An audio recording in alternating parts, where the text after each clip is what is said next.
Oi, sejam bem-vindos à quarta aula do nosso curso de ferramentas de rastreio diagnóstico para TEA.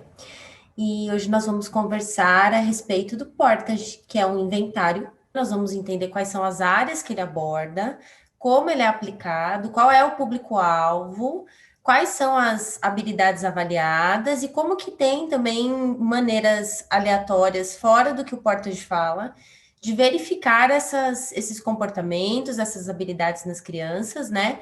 Em um treino de 1 para 1, um treino mais direto. Tá? Até agora, todas as outras ferramentas foram questionários. E aí foram feitas, poderiam ser feitas com os pais em observação com a criança. No entanto, essa vai precisar de um pouco mais de intervenção em algumas circunstâncias para a testagem, tá bom?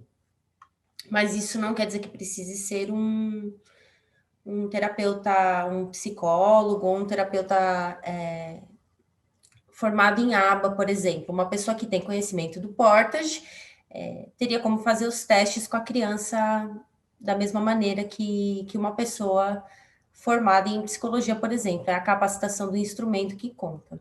Tá? Então, vamos entender um pouquinho melhor a respeito disso. Vou compartilhar minha tela aqui. Pronto, vamos me aumentar um pouco.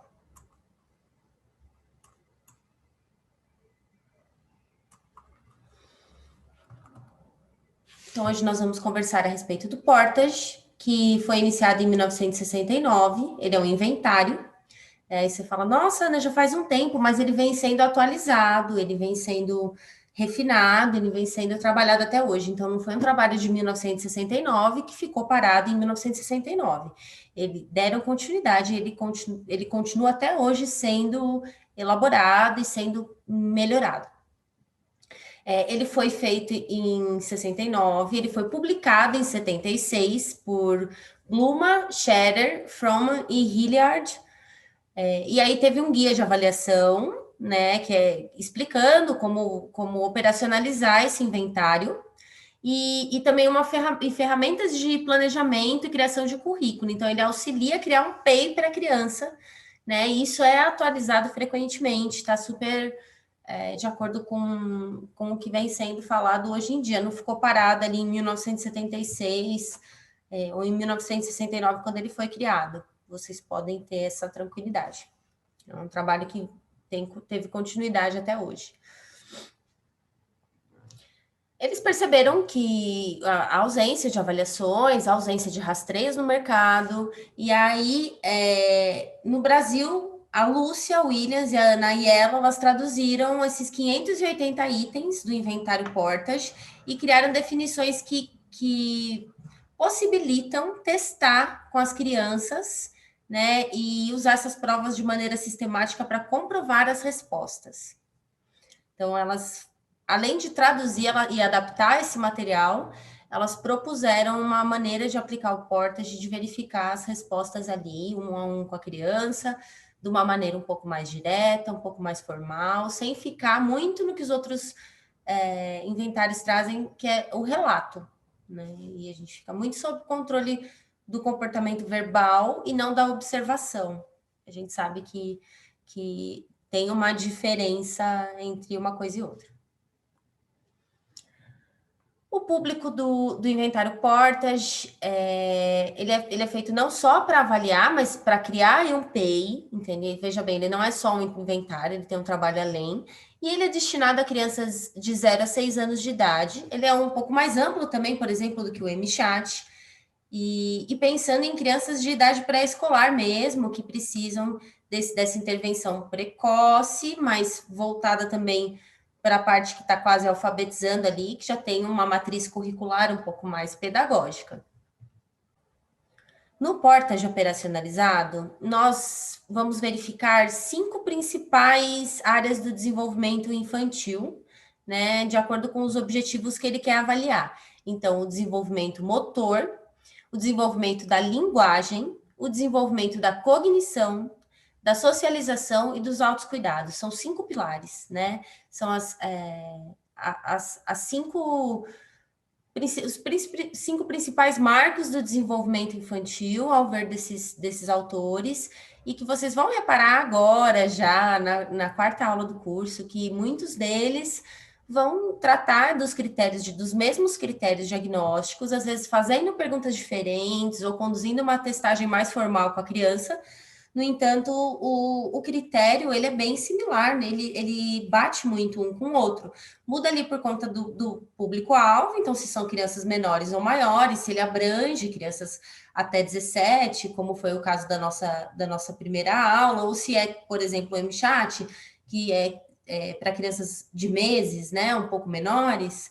E aí, essa vai ser a diferença da avaliação. Não tem como bater exatamente igual, mas assim, amplamente são os mesmos critérios que são utilizados para observar. Então, o desenvolvimento motor, é lógico que uma criança, critérios de 0 a 6 anos, não podem ser levados em conta para adolescentes.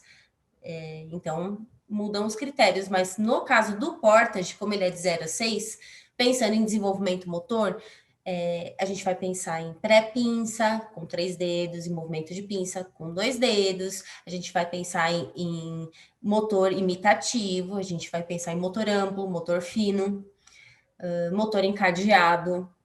Linguagem, quantas palavras, se usa conectivos, se usa preposições, se comunica explicando o que quer, se comunica pedindo as coisas, ou se só nomeia com a intenção de pedir, ou se só leva o adulto com a intenção de buscar itens no ambiente. Então, tem também a parte da cognição, como essa criança absorve o mundo e como ela processa e devolve essas respostas de acordo com os SDs que são trabalhados para ela. Então, como está esse processamento, se ela está de acordo com o que é esperado ali para os pares da mesma idade, se ela está respondendo na escola, é um marco muito, muito legal para a gente observar. Inclusive, conversar com os professores é muito interessante, porque eles têm esse registro mais a longo prazo. Então, se essa criança tem uma cognição aí dentro do esperado para a idade. A socialização também, então, se dentro da idade dela ela está fazendo as coisas que são esperadas, se ela está numa idade de 0 a 6 anos, ela compartilha o brinquedo, ela se interessa em brincar junto, ela consegue trocar o turno, ela consegue pedir um item para o amigo, um item emprestado, um item escolar, ela consegue pedir uma informação, pedir ajuda, ela consegue, de alguma maneira, trocar com o ambiente, buscar esse ambiente a favor das coisas que ela busca. Então, se ela consegue pedir, se ela consegue trocar informações, se ela consegue dar informações e assim por diante, expressando o que ela quer e pegando de volta o que o mundo devolve para ela e entendendo isso, observando isso e seguindo isso da maneira adequada, de acordo com o que é esperado ali para os pares. E a última parte que é autocuidado. Então, autocuidado a gente sabe, né? Ali a capacidade de ter uma certa autonomia para limpar bumbum, fazer xixi sozinho, escovar os dentes, lavar o rosto, trocar as roupas, fazer toda a rotina de autocuidado que uma pessoa tem e que a gente não nasce sabendo. Então, geralmente, de 0 a 6 anos, é o momento que a gente vai aprender, por exemplo, a tomar banho sozinho. Né? A gente vai treinar durante esse período a entender o nosso próprio corpo, a imitar os movimentos e conseguir planejar um banho minimamente sozinho, mesmo que tenha ali a supervisão de um adulto, verificando o que está sendo feito, a qualidade do serviço, que você consiga, né, que a criança com 6 anos consiga minimamente tomar esse banho sozinha e lavar as partes do corpo, entender o corpo como uma parte, como um todo integrado e que, né, ou se fica ali faltando partes, se ela pula processos durante o banho, se ela não consegue, na análise de tarefas, cumprir com todas as tarefinhas ali esperada para essa AVD. O Portage considera também a área de estimulação, né? Então, assim, ele vai mesclar tarefas de áreas do desenvolvimento de várias elas para avaliar esses bebês. Ele pode ser utilizado por profissionais da saúde, por profissionais da educação, por pais, por cuidadores, todos os que têm algum interesse em desenvolvimento infantil. Não precisa ser psicólogo, não precisa ser fonoaudiólogo, e nem necessariamente algum profissional, pode ser um familiar instrumentalizado. Ele pode ser utilizado com crianças típicas e com algum atraso no desenvolvimento, ele dá um panorama ali, uma ideia geral das habilidades e dos déficits de cada criança. Então, ele vai falar: olha, tem isso aqui, e isso aqui é o que é esperado para a idade, então precisamos trabalhar essa diferença entre o que a gente tem e o que a gente precisaria ter, esse gap, né? As habilidades avaliadas. Então, vamos iniciar pela estimulação infantil. Então, são 45 itens, correspondente a habilidades esperadas para os bebês antes de 1 ano de idade. Então, tem a ver com estimulação visual, então se busca os estímulos no ambiente, se olha os estímulos, se examina esses estímulos, se rastreia, né, os estímulos passando, os móveis, os brinquedos sonoros na mão das pessoas. Habilidades relacionadas à estimulação tátil, né? Então, se o tocar incomoda, se as cócegas incomodam, se o brincar físico, se o pegar na mão, o tocar os pés, se na hora do banho sente incômodo com bucha, com toque. Habilidades relacionadas à estimulação auditiva. Então, se essa criança busca sons, se ela coloca brinquedos muito próximos ao ouvido, ou se contrário disso, se ela é hiporreativa, então se ela vai fugir desse som, se ela vai ter muito medo de sons, às vezes que não são cotidianamente sons que discriminam medo para as outras crianças, e ela ali vai sentir um medo exacerbado numa circunstância um pouco mais tranquila. Respostas como sugar e movimentar a cabeça para o lado e abrir a boca, então também são observadas nessa parte de estimulação infantil do Portage. Ainda na estimulação infantil antes de 1 ano de idade, tá? Então, a sensibilidade ao contato físico, se essa criança topa ser trocada, ser, né, carregada no colo, levantada, se o contato das mãos das pessoas causa algum incômodo, gera algum incômodo, se todos podem tocar, se aceita só a mãe e o pai, isso é um dado muito importante, porque às vezes os pais dizem, olha, aceita normal, e aí chega, vai conversar, o médico vai, né, conversar com a professora pede para conversar com o médico, ou vai falar com a psicóloga e fala, não, aqui quando pede ajuda, ou quando eu preciso dar alguma ajuda, não aceita ser tocado, ou tem alguma resposta aversiva ao toque. Então, se aceita ser tocado, como é esse contato físico, se olha em direção aos sons e às pessoas, do que está acontecendo no entorno, se rastreia o ambiente, se procura as pessoas, né? Se está ali conectado com as circunstâncias que estão acontecendo. Se levanta a cabeça, né? Então, se levanta e sustenta e movimenta essa cabeça. Chora e dorme da maneira esperada para a idade, ou se tem alguma questão aí. Então, crianças que não, às vezes dormem por poucos minutos e fazem um sono bem intermitente durante o dia inteiro, é um sono bem atípico, ou um choro atípico, de às vezes não ter um fator ambiental que seja discriminativo para o choro, e esse choro ser intenso em frequência e magnitude, e não ter como cessar com nada que é oferecido para a criança. Então, isso também é um fator importante a ser observado. O movimentar dos braços, se tem algum tipo de movimento que já se percebe um pouco mais repetitivo, às vezes com cobertinhas, com objetos de apego, e até no momento que está ali no berço, sabe o momento que a criança acorda? E às vezes ela não chora, ela fica acordada ali brincando. Então, nesse momento que a criança está consigo, se já tem algum movimentar de braços estranhos, né, se essa criança consegue seguir os objetos, então rastrear um brinquedo, uma luz no ambiente, os sons, se ela olha a própria mão, isso é muito importante, né? Às vezes parece que a mão é transparente, você põe aqui e se ela vê as partes do próprio corpo e faz o contato e entende que aquilo é uma parte do corpo dela, se ela mantém um contato visual, e é lógico que uma criança de 0 a 1 ano, a gente entende um contato visual apropriado de 0 a 1 ano, não é uma criança que vai fazer um diálogo e aí vai manter um contato visual de minutos, né? Então, faz o contato visual de acordo com a idade e do contexto esperado.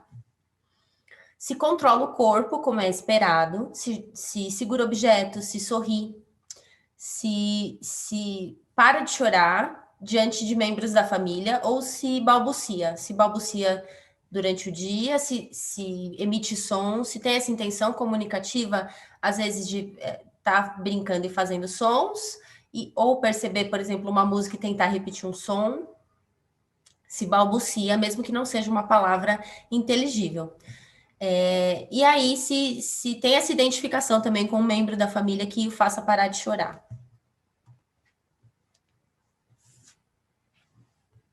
Aqui, nesse caso, para avaliar, a gente pode ter o rosto da mãe, por exemplo, um desenho do rosto humano, por exemplo, com cabelo, boca, com olhos, e como que faz essa avaliação? Então, coloca o objeto a uma distância de 15 a 20 centímetros da criança, né, de 0 a 1 ano, espera-se que ela olhe por até 2 segundos para o rosto da mãe ali, com a foto, né, ou para o desenho que você apresentou. Então, o que você apresentou, ela tem que rastrear ali por 2 segundos. Tem que ser algo interessante, não vai mostrar um clipe de papel que a criança de 0 a 1 ano não vai entender. Tem que ser um personagem que ela conheça, que tem que ser a mãe, tem que ser o pai, uma pessoa da família bem reforçadora. Também não adianta colocar o tataravô e falar que a criança não faz o contato visual. Então, tem que ter um refinamento ali na hora de aplicar. E aí, no máximo, você tem que apresentar 20 segundos antes dela manter esses 2 de contato, tá bom? Se você ficar ali 5 minutos e ela manteve os 2, você não pode falar, ok, ela teve 2 segundos de contato visual, né? Você tem que fazer a sua tentativa por uns 20 segundos e ver se ela sustenta por pelo menos 2. Né? Que a criança tem que olhar 20 segundos, tá? Você mantém 20, tentando chamar a atenção, e ela tem que sustentar por 2. Socialização. Então, socialização é composta por 83 itens, distribuídos em faixa etária. Então, de 0 a 1, de 1 a 2, de 2 a 3, de 3 a 4, de 4 a 5, de 5 a 6. E os 83 itens, todos eles são relacionados às habilidades sociais e à capacidade da troca em grupo, tá? Em socialização. Nesses 83 itens, a gente considera, por exemplo, observar as pessoas, sorrir, vocalizar em resposta. Então, a troca, né? Alguém fez uma brincadeira, peguei seu nariz. Se você deu risada, se você entendeu que aquilo foi com você, né? Então, observar se a criança interage, se tem essa troca do sorriso por uma brincadeira, do vocalizar quando quer alguma coisa, pá, pá, pá, pá, por exemplo, na frente do papai, ou quando quer papá, quando quer comida. E aí, responder, por exemplo, a atenção, a expressão facial das pessoas. Então, quando uma pessoa fizer, a criança fazer carinho nela, para entender que ela tá triste, por exemplo. Acariciar, tocar o rosto dos adultos, como eu disse agora, estender as mãos, os braços em direção a objetos que lhes são oferecidos. Então, por exemplo, eu quero colo, eu quero esse. E estender a mão em direção ao objeto, ao familiar, né? E ter essa troca de mostrar o que eu quero para conseguir o que eu quero, de mostrar que eu tenho essa intenção de querer colo para que minha mãe me pegue no colo, né? E não só chorar, se jogar no chão e esperar que alguém descubra que ela quer colo, né? E ser capaz também de brincar sozinho com alguma função também é importante. Vocalizar para pedir atenção, às vezes não precisa chamar funcionalmente, mas vocalizar, às vezes usar um como chamar a atenção para obter algo, né? Uma troca de um dá aí, por exemplo, mas chamar a atenção do adulto para ter essa troca. Imitar motor, né? Imitar o adulto bater palma, acenar com as mãos, oferecer brinquedos ou objetos, responder ao próprio nome. Então, quando chamada, a criança saber qual que é o nome. Brincar com outras crianças, explorar o meio ambiente, puxar as pessoas para mostrar ações ou objetos. Então, ver que tem ali um cachorro e mostrar para o pai, ó, né, o cachorro. Não precisa falar, como eu disse, mas apontar o cachorro. Você sabe que a criança está mostrando que tem ali algo no ambiente. Cumprimentar, então chegar e falar, oi mãe, oi pai. Ainda em socialização, né? Dentro dessa parte social, Obedecer ordens, prestar atenção a histórias. Então, obedecer ordens é senta, abre, dá. Ordens, comandos, né? É muito comum que a criança dentro do espectro, por exemplo, não responda essas ordens, que essas ordens sejam como estímulos neutros, porque ou elas não estão sob controle instrucional daquilo, por não entenderem o comando, ou elas não estão sob controle instrucional daquilo por não quererem, então por fuga ou esquiva da demanda, ok? E aí, prestar atenção a histórias e músicas, às vezes a criança não tem aquela retenção de tempo, dizer por favor e obrigada com uma função, não sair repetindo, mas ali dizer obrigada depois de receber um item, dizer por favor ao pedir um item, fazer escolhas entre esse e esse, entre itens, cantar e dançar com uma música, seguir regra de uma brincadeira. Então, quando toca o telefone, atender um telefone de mentira, né? Esperar a vez dela na troca de turno, pedir ajuda para as pessoas, para os outros pares, realizar tarefa sozinho. Então, qual tipo de tarefa, de autonomia que essa criança tem? Tudo isso vai estar dentro do Portage. O que ela consegue fazer sozinha? Ela consegue. Ela vai para a escola, ela consegue abrir a mochila, retirar o estojo, mas ela não consegue retirar e selecionar o que tem dentro do estojo, porque tem muitos estímulos. E aí, isso tudo vai entrar como um item de testagem de avaliação, por exemplo, se for essa a meta. Confortar os colegas, por exemplo, quando eles estão tristes. Então, entender que aquela pessoa está triste e oferecer conforto. Tá tudo bem? Você quer um abraço? Você deseja alguma coisa? Posso te ajudar? Ter essa empatia, essa troca com o colega. Dramatizar trechos de história. Então, ser capaz de fazer de conta, fazer um personagem, vestir uma fantasia ser a Elsa, vestir uma fantasia ser uma Queen. Desempenhar esse papel, às vezes, com fantoches, com brinquedos, com outros personagenzinhos, bonequinhos de plástico. Isso tudo é avaliado na parte de socialização do inventário Portage, dentro destes 83 itens que eu falei.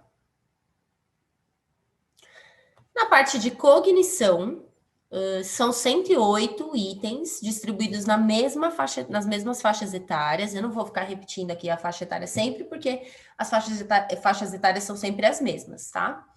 Então, citando aí, dentre esses 108, remover um pano do rosto para os bebês pequenos. Então, quando cobrem o rosto, o bebê é capaz de retirar sozinho. Procurar um objeto que foi retirado do seu campo visual. Então, minha vez, tirei o brinquedo, coloquei do lado da mesa. Se a criança vira e vai buscar esse brinquedo num outro lugar que ele foi colocado, né? Fora do campo visual, se ela rastreia o ambiente. Se ela coloca os objetos em um recipiente imitando um adulto, né? Ou então se ela coloca objetos num recipiente ao receber a instrução do coloca dentro. Se ela transfere um objeto de uma mão para outra para poder apanhar outro objeto. Então, por exemplo, eu estou com esse objeto nessa mão e eu preciso pegar um outro objeto. Então, eu transfiro e aí eu pego com a outra, certo?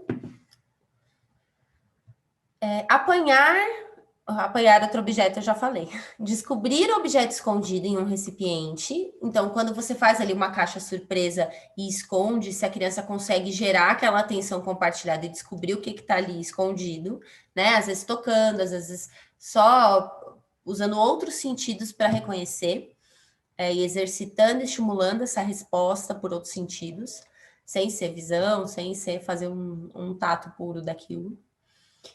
Apontar partes do corpo. Então, diante de instrução, por exemplo, cadê o nariz? Me mostra a cabeça, me mostra a barriga. Mostrar as partes do corpo, apontar as partes do corpo. Ainda em cognição, né, na parte de habilidade cognitiva, empilhar blocos por ordem. Então, diante de um modelo da terapeuta, né, por exemplo, vermelho, amarelo, azul, a criança tem que ser capaz de empilhar os blocos na mesma ordem, vermelho, amarelo e azul. Emparelhar objetos, ou seja, colocar objetos iguais, por exemplo, por cor. Então, objetos por cor semelhante, objetos por forma semelhantes, objetos por utilidades semelhantes. Depende da idade dessa criança, depende do repertório dela, mas dá para ser testado de várias maneiras.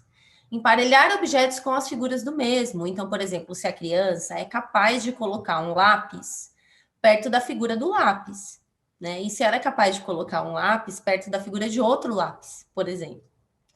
Apontar para a figura nomeada. Então, por exemplo, se eu falo cachorro, se a criança consegue identificar num arranjo com outros animais, com outros estímulos de várias classes, um cachorro. Completar um quebra-cabeça de algumas peças, por exemplo, até 5. Emparelhar cores, então colocar cores no igual, amarelo com amarelo, azul com azul, vermelho com vermelho.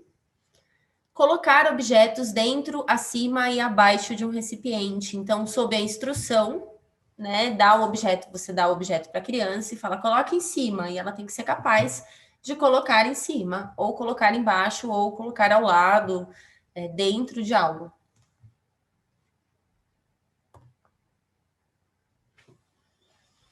Ainda dentro desses 108 itens, nós entramos em nomear objetos como grandes, pequenos, pesados ou leves, usar adjetivos para os objetos, um cachorro marrom, um gato branco, uma pessoa grande, um animal pequeno, um livro pesado, o pão é leve. Então, usar esses adjetivos de uma maneira no dia a dia, junto com as nomeações, bem funcional. Contar. Eu já dei exemplo de unir partes de uma figura para formar o todo, de agrupar objetos em categoria e de contar. Agora, né, um outro exemplo que eu vou dar. A contagem, ela pode ser feita de várias maneiras. Se a criança conta verbalmente, se ela conta colocando os números na sequência, ou se ela conta por quantificação. Então, se ela é capaz de, mediante o número, colocar a quantidade que representa esse número, né? Então, colocar 2 feijões no número 2, 3 feijões no número 3, 4 feijões no número 4, de maneira independente, né? Então, contar entra em cognição, por exemplo. Indicar se os objetos são iguais ou diferentes, fazer essa comparação de estímulos entre igual e diferente. Nomear, né? Fazer o tato, que a gente chama, a nomeação de cores e formas geométricas, texturas.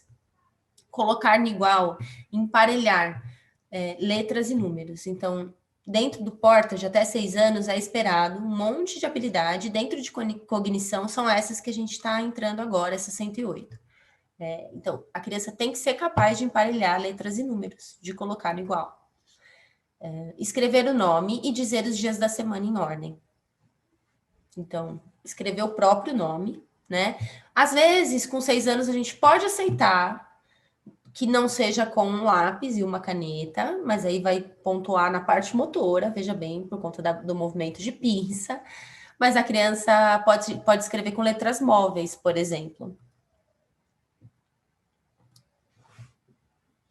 Na parte de linguagem, tem 99 itens para as mesmas faixas etárias, que eu não vou ficar repetindo.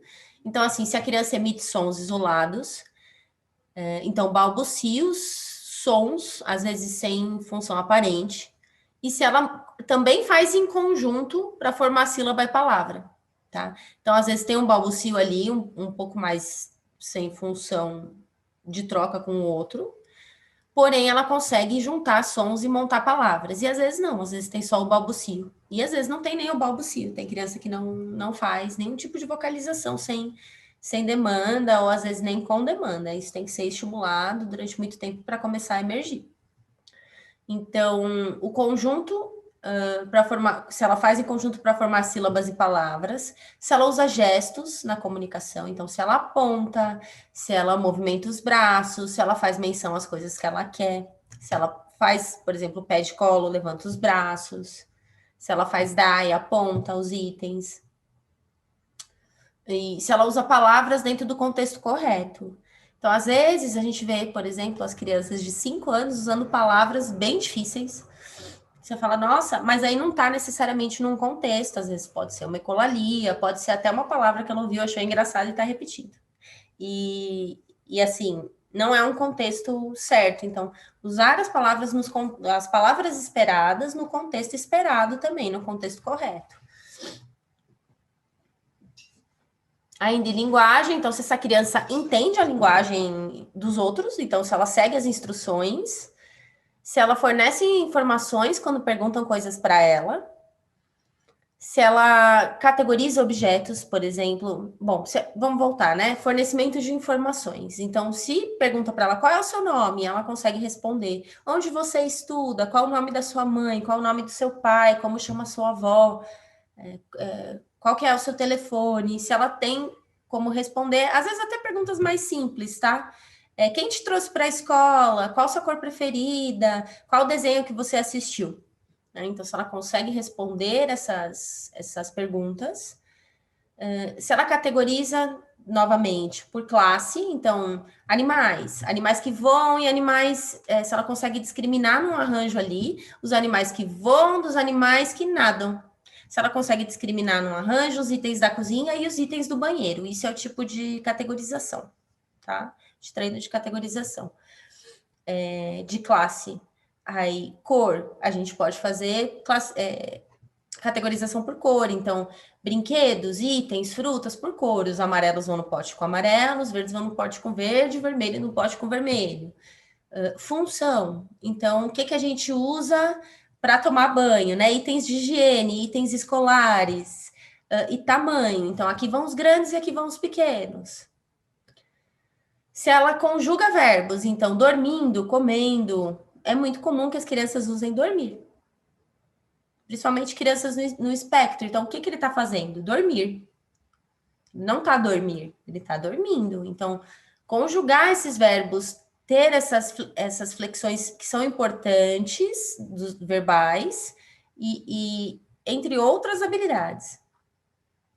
Em autocuidado, né, que é a parte mais de autonomia, de AVD, tem 105 itens, eles são distribuídos também nessas faixas etárias, e aí é considerada a habilidade de alimentar-se, de comer sozinho, né? Então, assim, se pega a comida e leva a boca, se consegue fazer toda a refeição sozinho, ou se precisa do incentivo e acaba desengajando, acaba perdendo foco ali, parando de ter motivação para se alimentar, né? Querendo levantar da mesa, enfim.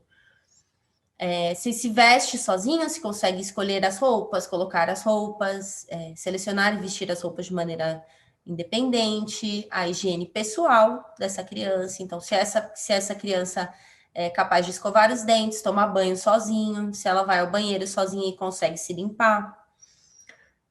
Todos esses tipos de cuidado que dão mais autonomia para a gente, né? Então, que já são esperados aí, que pelo menos estejam iniciados nessa faixa etária que o Portas pega. Então, se essas crianças também conseguem evitar riscos, então saber que uma coisa é perigosa e não fazer. É muito comum em crianças no espectro que elas se arrisquem. Então, subir, empilhar coisas para subir, para escalar, por exemplo, para chegar até um armário mais alto, uma prateleira mais alta.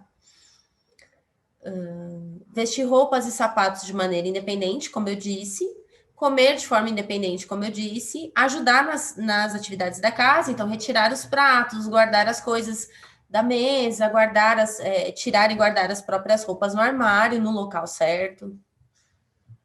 E ainda em autocuidado, ter autocontrole das funções corpóreas, então conseguir controlar os esfíncteres, né, de fazer xixi, cocô, pedir para fazer xixi e cocô, ou às vezes levar a mãe ou o pai ao banheiro para identificar que quer fazer xixi e cocô, inclusive de salivação, de baba, né? Algumas crianças têm dificuldade elas acabam salivando muito, elas têm dificuldade para conter essa baba, essa saliva, então isso também é um tipo de controle do corpo, do próprio corpo, né?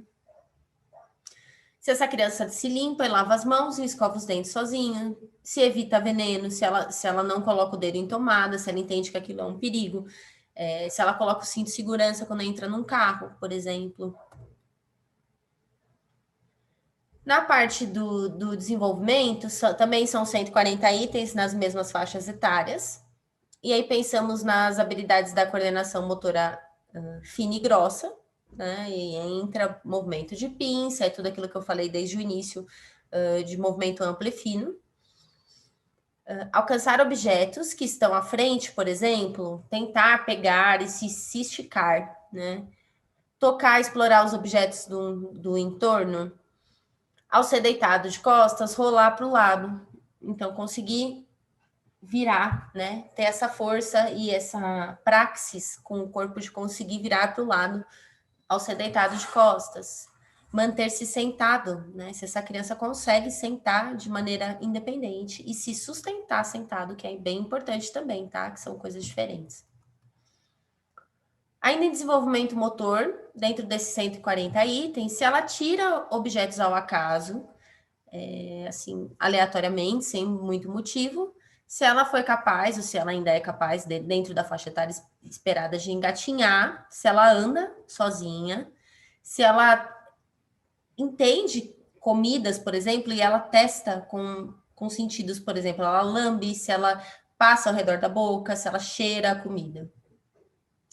Se ela é capaz de bater palmas, então, se essa criança bate palmas, se ela encaixa pinos, se ela encaixa blocos, se ela gira trincos e maçanetas de porta, né? Se ela faz esse movimento de rosquear, de girar.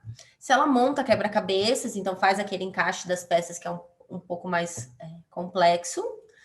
Se ela recorta com a tesoura, se desenha, né? Se ela consegue sustentar o lápis e ter essa coordenação, essa motricidade fina para elaborar um desenho, minimamente que seja, né? Dentro do que é esperado para a idade, né?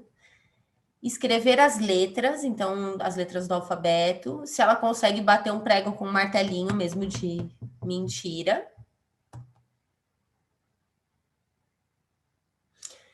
E aí, sobre a aplicação, né? Entrando na finalização do inventário Portage, sobre a aplicação dele. A gente sempre inicia numa faixa anterior à que a criança se encontra. Então, por exemplo, se a criança tem 6 anos, a gente vai começar nas habilidades esperadas para a faixa anterior do Portage. E aí, vai testando. Se a criança tiver 15 erros consecutivos, né, em qualquer área do desenvolvimento, a gente retrocede a avaliação. Então, testa, errou. 15 erros consecutivos, a gente retrocede para uma faixa inferior. Então, se a criança tem 6 e a gente começou na faixa inferior e ela começou bem, mas aí começou a errar, a partir do momento que ela teve 15 erros, ela retrocede mais uma faixa de idade, uma faixa etária. Então, assim, tem critérios, né? Porque para considerar uma habilidade no repertório dessa criança, que não são muito especificados no Portage. Então, as autoras que adaptaram a testagem aqui para o Brasil consideraram a emissão de 3 respostas corretas em 4 tentativas. Então, quando não tem um critério, elas colocam esse critério. 4 tentativas, 3 respostas corretas, esse é o critério. A pontuação do Portage. Pontua-se V ou 5, se alguém quiser ler algarismo romano, para itens no quais as crianças apresentarem o comportamento correto, ou seja, o que é esperado para a idade, o X, ou 10, em algarismo romano. Para os itens nos quais as crianças respondem incorretamente ou não apresentam o comportamento esperado, e 0 para itens anulados em virtude da impossibilidade de testagem, se não tinha o material, se a criança, enfim, se não conseguiu responder ou se não foi testado. Aí pontua o 0 ou O, mas acho que é o 0 ali. Neste inventário são disponibilizados todos os comportamentos que são avaliados, né? E o contexto da aplicação e os materiais definidos. É possível encontrar sugestões de como montar as folhas de registro, as avaliações, bem como há uma proposta de construção de currículo individualizado, com uma linguagem bastante acessível. Veja bem, é um protocolo pago, é um protocolo que vende online, vende em livraria de psicólogo, vende em Amazon, vende online. Eu não posso colocar o protocolo aqui por conta de direitos autorais e eu nem posso esmiuçar ele todinho por conta dele ser pago e eu não poder reproduzir isso aqui. No entanto, lá no protocolo, para quem tem interesse em adquirir, tem folhas de registro, elas dão sugestões dessas folhas de como registrar o comportamento, de como realizar essas testagens 1 a 1, né, terapeuta criança, e uma proposta de como montar um PEI. Então, elas propõem um trabalho ali, olha, ok, se a criança não está no desenvolvimento típico. Qual que é a questão? Vamos trabalhar o que falta ali como um gap para a idade dela. Então, tem como montar um PEI. E vocês precisam adquirir o inventário Portage para conseguir ter acesso ao PEI para poder montar, tá? E a toda a avaliação. Ele também permite que profissionais, cuidadores, outras pessoas interessadas aí no desenvolvimento infantil consigam se comunicar sem jargão técnico, então entendendo ali o médico, conseguindo explicar o que é que ele observa e o médico também entendendo de uma maneira bem sucinta o que as pessoas estão observando na criança. Os critérios são ótimos, são super bem definidos, a aplicação é rápida, é uma avaliação de repertório, então ela não lida com as funções do comportamento, né? Ela só quer saber se a criança tem aquele comportamento ou não. Então, ela avalia o repertório. Agora, o porquê que ela faz o que ela faz, aí já é uma outra coisa. Como eu disse, teve função de fuga. Isso é uma análise minha como analista do comportamento, mas no Portage não vai ter ali, fuga, marcaram X, né? Isso é uma questão minha que eu observo em algumas circunstâncias, que pode ser um controle instrucional, pode ser uma fuga. Mas no Portage respondeu, não respondeu. E aí não vai lidar com a função, tá? Se for uma fuga, só com um erro de não resposta. Para as crianças maiores, a avaliação pode ser longa, então tem que se preparar, tem que preparar um material, né? O Portage tem muita similaridade com o VibMap, não é uma coisa que você vai conseguir ali fazer em 1 hora, né? Pode ser que dure aí 20 horas de observação, para que você consiga fazer todas as testagens quando a criança engaja em responder muito bem, por exemplo. Então, você tem que ficar ali e testando arranjo. Às vezes a criança responde para algumas classes de estímulo, não responde para outras, aí você tem que ampliar o seu arranjo, você que lute e teste as 20 horas com ela. Então, é um teste um pouco mais complexo, né? Não dá para a gente entrar nele aqui em 1 hora, falar de portas, de falar 100%. Essas são as referências que eu usei. Eu vou colocar para vocês algumas ideias de treino, do que dá para fazer de treino para cada área, tá? A parte desse material que eu estou publicando aqui da aula. E aí, quem tiver interesse de comprar o Portage, tem o link aqui, ó, que eu coloquei na bibliografia da aula de aquisição, tá? Do Portage. Mas depois me contem o que vocês acharam dele. E eu vou colocar algumas ideias de treino para essas habilidades, tá? Aí fora Portage, umas ideias que eu tenho de como sondar também essas habilidades, de opções de treino, né? Do que vocês têm, mas fora da adaptação brasileira. Então, é um repertório de treino, uma ideia de treino, mas que não vai estar dentro do que as autoras necessariamente sugeriram, tá? Qualquer AT, qualquer professor, qualquer pessoa que tiver contato ali, um familiar, uma mãe que faça treino em casa, aba com a criança, pode aplicar também essa parte terapêutica com a criança sem problema nenhum, tá? Não precisa ser terapeuta aba formado. A gente faz, inclusive, capacitação das pessoas para fazer trabalho de AT. Então, eu vou colocar alguns treinos, algumas ideias e vou complementar no material da aula, tá bom? Agradeço vocês por participarem. Espero que vocês tenham gostado dessa quarta aula. Meu e-mail é anapilar.pc@gmail.com. Meu Instagram é anapilaroficial. Sigam, por favor. Não esqueçam, @anapilaroficial Instagram. E vamos lá ver meus conteúdos. Me reforçar bastante para eu poder postar mais, tá? A próxima aula, então, ABC. Não se esqueçam. Beijinhos.